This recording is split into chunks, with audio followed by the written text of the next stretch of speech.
So updated po tayo sa ating siling pansigang mga ka-farmers. Magandang araw po sa inyo.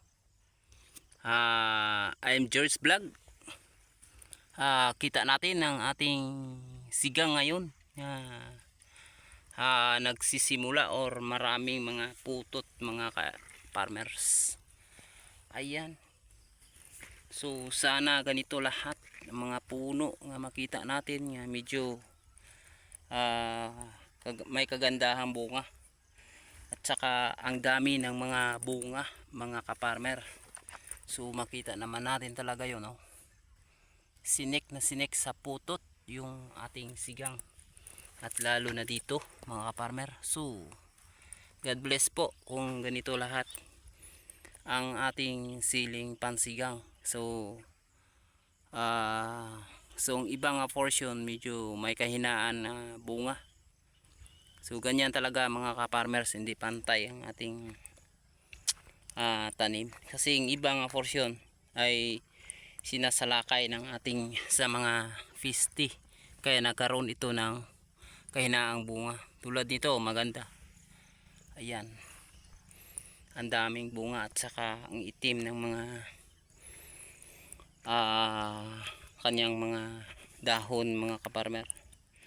So makita naman natin ang ating itinaniman o mga sili, yung bago namin mga sili lahat mga ka-farmer. Ayan. So sa baba na yan ay ang luma na yan. So kailangan talaga yon ng luma na yan ay puputulin sa madaling panahon dahil ito ay magkakos ng sakit sa bago nating sili. So mapawaw ka talaga sa mga putot niya, oh. At maliit pang puno na to. So ito ay nag-iidad ng 2 buwan po mga ka-farmers. So ganito na ba ang sili kapag 2 buwan o mahigit pa sa inyo dyan? Alam ko yan, mga eksperto nga mananim dyan ng sili pangsigang. So mahigit pa nito ang sili ninyo pag na 2 buwan na. Kasi ito yung sili namin na pansigang ay nairapa sa init nung unang tanim. Kasi sinalubong agad sa init. Kaya nagkaroon ng medyo delay or late ang pagbunga niya mga ka-farmer. Zero ay ngayon ay okay na.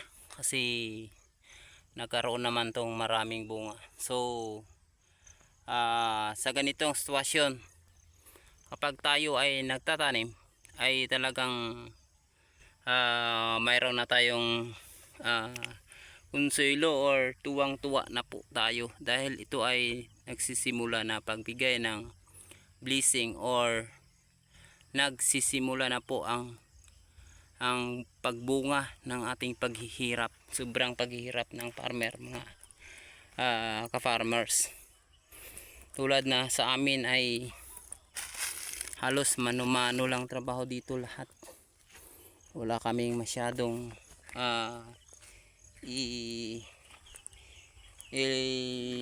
hatag ng labor or isohol or i-labor.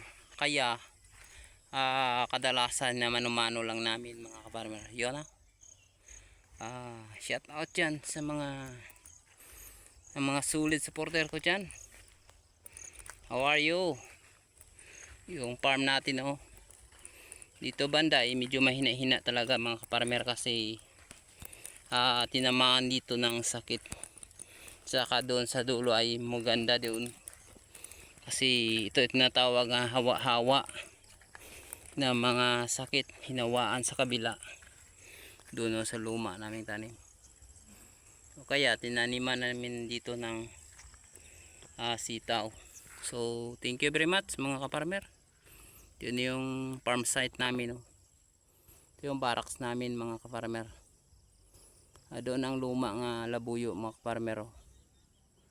At doon sa gitna, lalo na sa dulo na yan